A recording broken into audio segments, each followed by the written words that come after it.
બે આંકડાની મોટામાં મોટી અવિભાજ્ય સંખ્યા કઈ છે?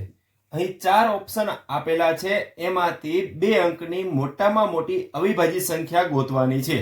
હવે અવિભાજ્ય એટલે શું કે જે સંખ્યાના ભાગ ન પડતા હોય એને અવિભાજ્ય સંખ્યા કહેવાય.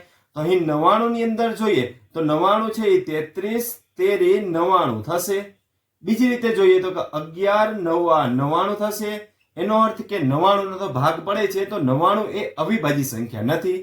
હવે 93 જોઈએ તો 93 છે એ 31, 13 93 થશે, તો 93 ના પણ ભાગ પડે છે એટલે 93 પણ અવિભાજ્ય સંખ્યા નથી. 95 જોઈએ તો કે 19 5 95 થાય, તો 19 5 95 થશે, તો 95 પણ અવિભાજ્ય સંખ્યા નથી.